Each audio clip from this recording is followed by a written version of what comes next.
I think everyone needs a coach. I mean, mentorship and guidance have been incredibly crucial in our development as a company. So I thought I'd introduce you to some amazing coaches as part of this special series of Meet My Business. So on today's episode of Meet My Business, I have the great pleasure to introduce you to Christine Ofner. She's a holistic business and mindset coach from Austria. Christine, thank you so much for taking the time to join us today. Thank you so much for inviting me. That's so exciting to be here. Awesome. Yeah. So in today's episode, we're going to be chatting about a topic that I'm really passionate about, which is energy management. At the time of recording, it's towards the end of 2023, and the end of year burnout feels very real. And a big part of what I want to do going forward is to manage my energy in such a way that I don't constantly have this cycle of like lots of energy and burnout. And instead, I want to keep it a little more consistent. So we're going to be talking all about energy management today. But before we get to that, Christine, so can you just tell us a little bit about what you do now and how you've kind of got here in your career? Yes, for sure. So I'm, again, as Ethan said, I'm Christy. I'm from Austria, and I'm a holistic business and mindset coach. I would actually brand myself as the super unsexy, non-traditional business coach because I'm not going to be the one that tells you, oh, this is how you make 6 figures in 6 months. Or like, oh, use this one content strategy and you're going to get €1 million and all of that stuff. It's like, no, I'm here telling you, you got to do this long-term. You got to think long-term and sustainable. I'm going to help you achieve your goals so that you're actually achieving them in a mentally, emotionally, physically healthy state. So what I do is I help service providers really tailor their business strategy to their personality, to their goals, and to their energy flow. Because everyone has a totally different life journey that they're on. Everyone has a totally different body. And if you start to tailor those things to a sustainable way to do business, and we want to do business long-term, right? It's not just a quick thing because we want to get the money like next month. It's actually, we need to think more long-term and more sustainably in terms of how can I do this so it suits my personality, my goals, my body, my life. And that is what I want to bring into the online business world and even beyond that, actually, especially the energy management part. So what kind of people do you love to work with? So I do work with service providers a lot, like entrepreneurs that do have services like VAs, copywriters, email marketers, digital business managers. I also had some clients who had product-based businesses, but usually I work with service providers.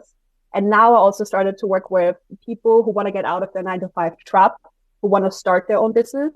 That is also definitely one thing that I want to move towards too.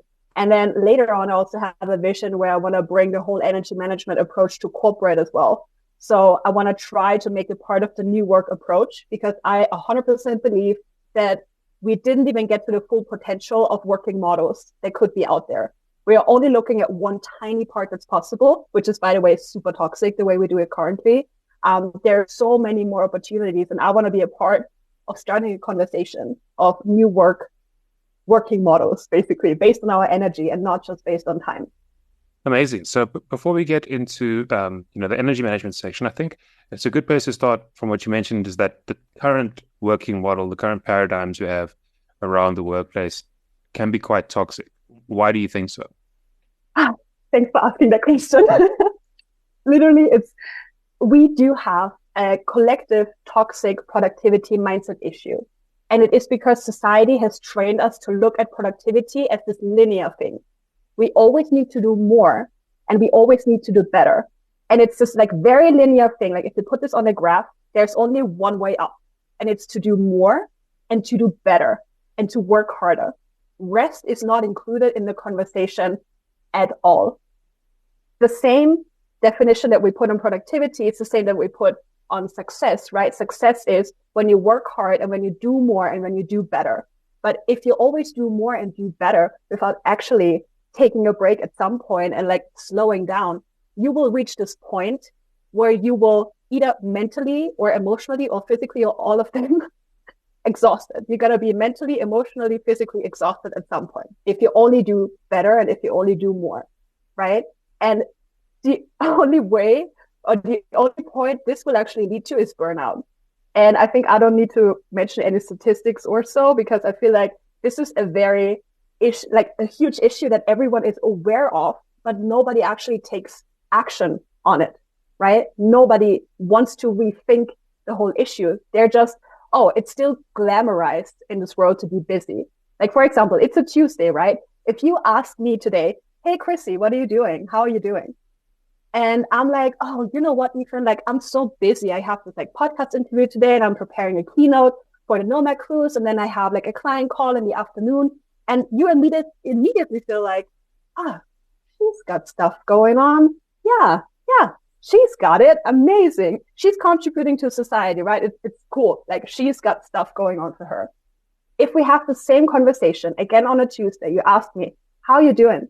And I say, oh, you know what? Like today, I had really low energy when I woke up. So honestly, I just took time to just sit in my chair, stare, and create some space for myself. Honestly, even though we both know better, the first thought that would come into our minds would be, shouldn't you be like doing something, like you lazy, like it's the first thing that comes to our mind. And it's because of this toxic productivity mindset issue that we do have. However, our body is naturally designed to work in a cyclical, rhythmical way, just as nature, right? When we look into nature, everything is cyclical. There's not one linear thing out there. And we as humans are designed in the same way. We have an energetic rhythm and we have natural ebbs and flows. And no matter how many Instagram posts are out there that say how to be high vibe all the time, it's not possible. It's not human. We have lows for a reason. We have lows for a reason. And in order to get back to the high, you actually do not have to do anything but trust yourself, your body, and your energy, because it will naturally happen. I seriously resonate with that. One of my biggest pet peeves is when people brag about the fact that they don't get a lot of sleep because they're so busy. Oh my God, yeah. It's like one of those, like, that's not a good thing. I only got 3 hours of sleep last night. I was up until 4 doing X, Y, and Z, and then I had to get up early to hashtag rise and grind. And I just want to like die because I'm like, it's not good. Every single metric, like sleep is like the foundation from which everything springs. And if you actually think it's a good thing that you're not getting sleep, I remember, for context, my wife used to work in corporate law. She then eventually moved to academia. And I, from the outside in, could see that like that industry specifically, like hyper glamorized being busy. If in fact employees were looked upon better by management if they were answering emails at like 10 p.m., 11 p.m. If you're not doing that, it's actively bad for your career.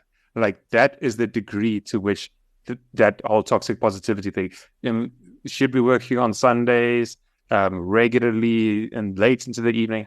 And it genuinely just like leads to this environment where everybody in that field then feels like when they do have free time, they have to like maximize it to the nth degree. They have to, party, whatever it is that they can do to just like free themselves from that trap. And I genuinely do not want, for me going forward as an entrepreneur to feel like my worth is determined by how busy I am. But unfortunately, that is the situation that most of us are in. So I'm very curious to hear your thoughts on that and how we can, better improve our energy management. Yeah, exactly. Like, as you say, being busy is still a badge of honor in society, and I fucking hate it. So we need to start on an individual level for us to change what productivity and success actually means and start working to figure out our own unique energy flow and then create some kind of new working routine and style for ourselves, right? Putting our blinders on, doing it for ourselves, inspiring others to do the same thing, and then collectively try to change this super toxic pattern. So what I did, because maybe let me remind like how I even got to this, because then it's easier to actually explain how to do this, is, I've been in the online business world for 3 years already. And I started out offering different services as a VA and a digital business manager. I did this for 2 years and I had a really good idea and knowledge about what it takes to be quote unquote successful in business, right? I saw lots of different behind the scenes of solopreneurs and remote teams. I knew the strategies, So when I pivoted to coaching, I honestly thought I would make 6 figures in 6 months, because one, I had the knowledge, and two, all the Instagram gurus said I would make 6 figures in 6 months because that's what they tell you, on Instagram when you start coaching. So I implemented all of these strategies. And I even had support from mentors and coaches telling me all of these other strategies. And I worked my butt off, like at least 50 plus hours per week to implement all of this, right? And after those 6 months, after pivoting to coaching, I saw zero results. Zero, zero. And my first thought was, what's wrong with me? Okay, if it's not working, I just need to do more and I just need to do better. And I was like, oh my fucking God, this is not why I started the business. I didn't start the business to just sit on my laptop 24/7 without seeing any results, feeling totally disconnected from myself, feeling totally discouraged, feeling totally disappointed and thinking I'm the problem. That's seriously not why I started. So I took a break, took a step back away from the business because I felt like I was too close to the issue, quote unquote. And I was looking at this video where this woman was talking about energy and like how different tools influence your energy. And I was so fascinated by that. And I took it to the next level. Since I didn't have a lot to do in my business at that point, I was basically starting to track my own energy, implementing all of these tools that she was talking about and more that I found along the journey. And what I found is that my way of working is just completely different than what everybody else is doing. And that's completely fine because I base it on my own data. After 6, 7, or 8 months of tracking my own energy with different tools, I found what worked for me. And I'm still tracking. I'm still adding new tools because it's my way of doing things, considering my body and my energy and my life stuff that is happening. And throughout doing this, throughout my own experiment on energy levels and how I can work with my body, I really learned, honestly, how to be a proper human and how to give myself grace and compassion for also low phases. I really accepted that there's going to be low phases as well. And I learned how to strategically use the high, but also the lows. And I really learned how to rest without guilt, for example. Like that was never even an option for me a couple of years ago. And now I'm like, cool, that's part of the cycle. I'm just at this part now. That's the part of it. I do not even question it anymore. And I really wish that for everyone on this planet, they would have the same kind of mindset of, okay, this is part of the journey. Like I'm all in for it. I know how to use this space properly and not in a doing kind of way, but in a being kind of way, because that is actually where you get more energy, more ideas. And that is where you're going to step into your full potential to really live your life the way you want to live it. The work part, yes, but also like all the other areas in your life. So that's why I want to push this approach so much. And how I basically started it is I was looking at all of the different factors that do influence your energy, which is, for example, you said your sleep already, more so your sleep depth, your circadian rhythm. For women, it's the infrared rhythm, which is our cycle. If you are more spiritual, you can also experiment with moon phases. You can experiment with human design energy centers. Then, of course, your movement has an effect. Your nutrition has an effect. Your mindset, of course, also has an effect. How you deal with emotions, your relationships, right? The people you let into your life. There's lots of different things that have an influence. But the two most important tools that I started with and that I usually also train other people on is the circadian rhythm and the infrared rhythm, because it's an easy thing to start and an easy way to track from the beginning. And it's usually an angle that people do not go for. So that's what I usually start with. So I'd love to understand what your specific rhythm is, maybe as an example for people to understand. Since you've like done so much work to figure all this out, what is your kind of rhythm in a I don't know, month, year, whatever that period looks like? Yeah. So basically I have a specific time during the month where I'm more in like the lower phase. So if we take my cycle, for example, my female cycle, I tracked it and I combined it with my circadian rhythm or my chronotype, which is basically when my brain is the most productive during the day. And my infrared rhythm, I looked at where am I most productive during a month, because right, the hormonal patterns of women is a 28-day cycle. It's a whole month. So I looked at where is my typical low phase? What triggers it? What kind of boundaries can I set in place so that I do have my hermit time so that I can properly rest during that time? And then I looked at, okay, what is my typical high phase and how can I use that to my advantage? Because also in my high phase, I can work a lot actually. And then in my low phase, I'm like, okay, I'm maybe do like behind the scenes tasks, but I'm trying to do more of like the, self-care, giving myself time to sleep a lot and all of these things. And then I also combined it with my sleep. I know I need like 8.5 hours per night to sleep, and I track that every night. I do have somewhat the same, wake time and going to bed time. I'm trying to keep it the same, but sometimes what happens is that if it shifts for like 30 minutes and you have 30 minutes of less sleep than you would usually have, and that accumulates for a week or two, that has a huge effect on your focus as well. So like these three things, for example, combined had me change, first of all, how I live my social life. Like, when do I meet my friends and when do I hermit? It helped me set more boundaries in my business and also in my personal life. It helped me realign my offers.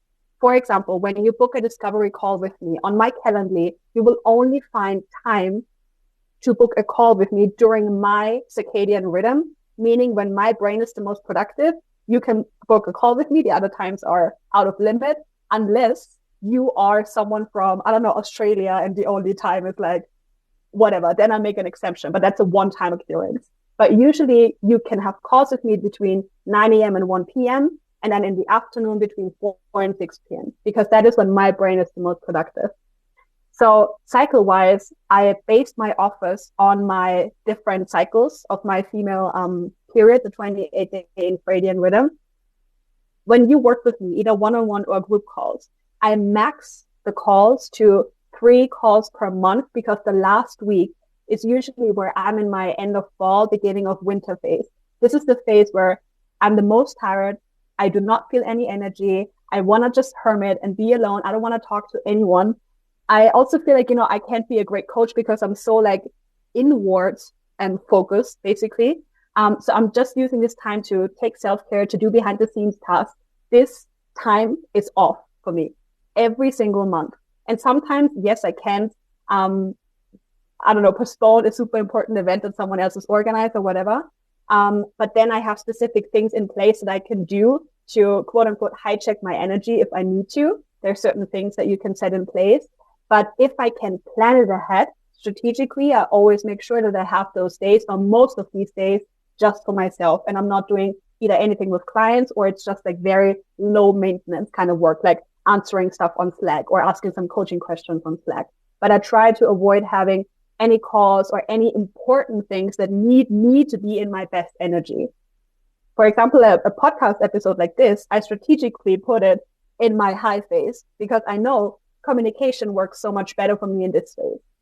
And it doesn't mean that you can't do this task in like your lower energy phases. You can do any task in any phase. It just means that your body is naturally supporting you with specific tasks in specific energy phases.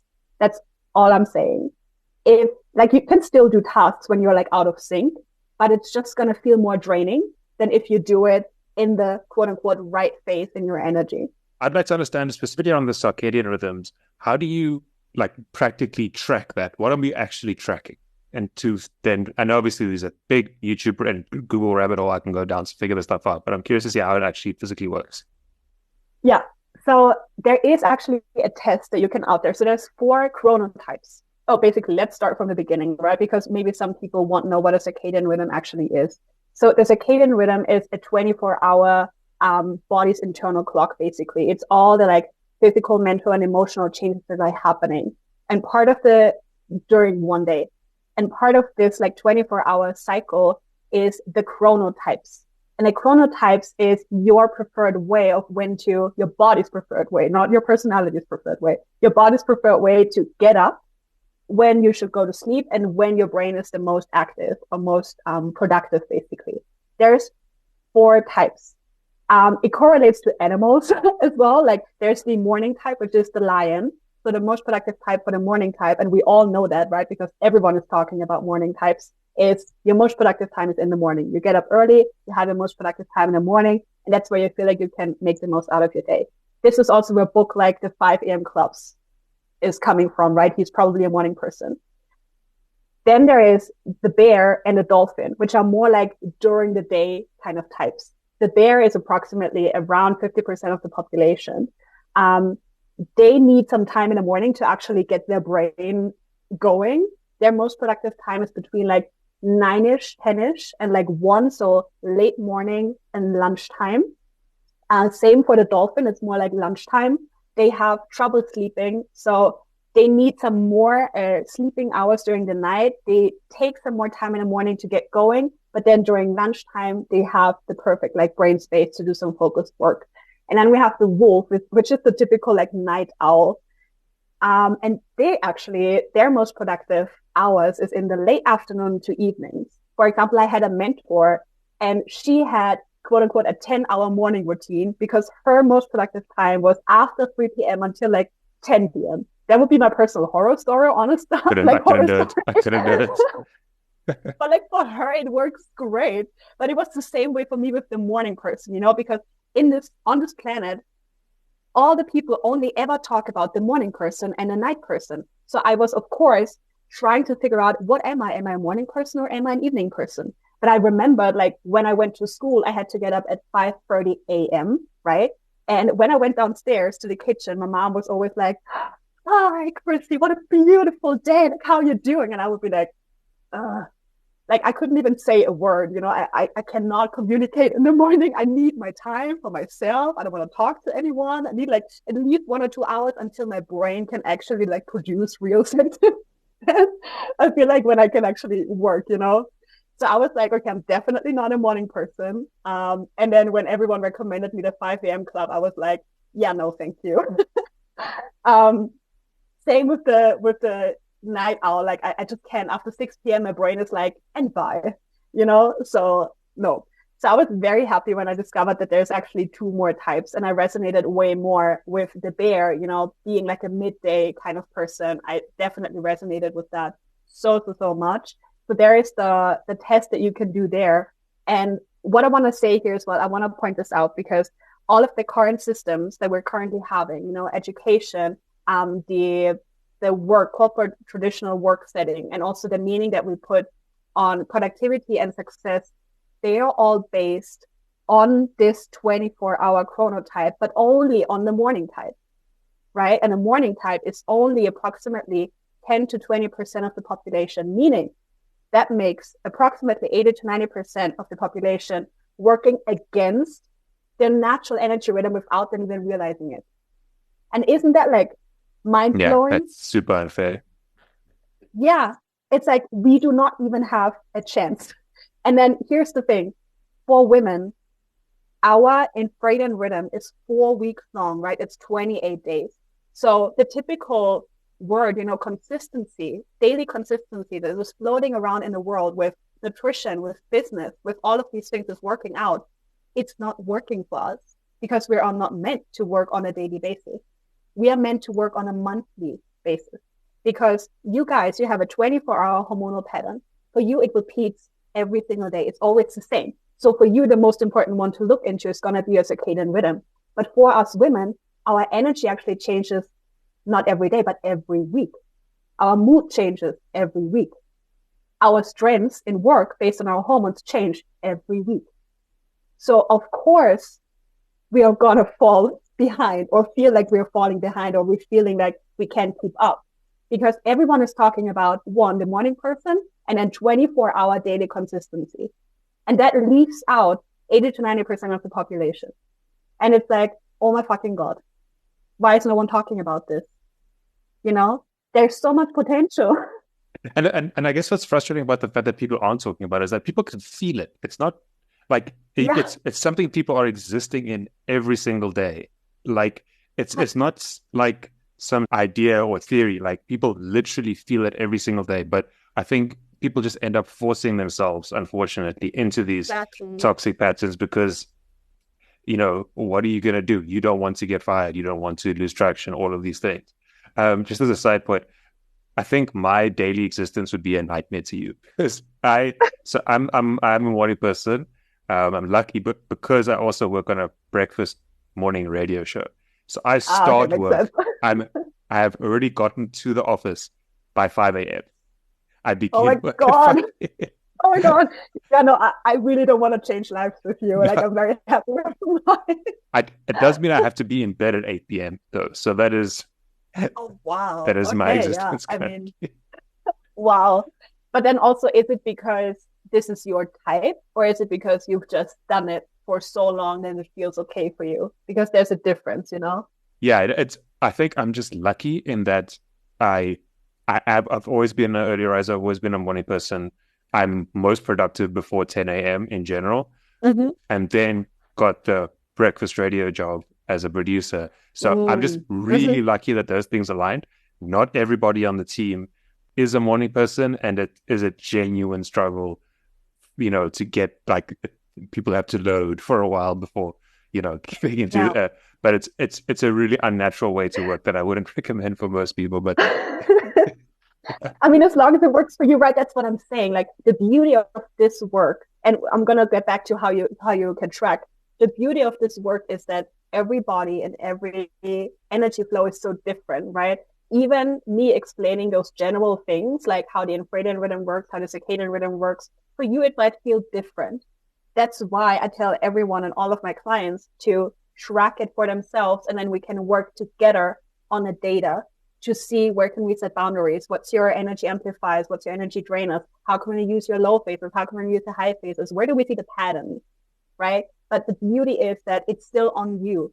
There's no one else that can tell you how to use your body in the right way or how you can hijack your energy or your time. Yes, that's general things, but it comes down to you taking the time and the space to tracking your energy and your body and putting in the time to getting that self-trust back when it comes to creating your own working model, basically. That is all that it is. But people still, I guess, do not put in the work because they're still so trapped into this like typical productivity mindset stuff. But when we come back to how to track it is first you just pick one of these tools, right? Of course, there's more than the circadian and the infradian rhythm, but if you want to start with something, just pick one of these two.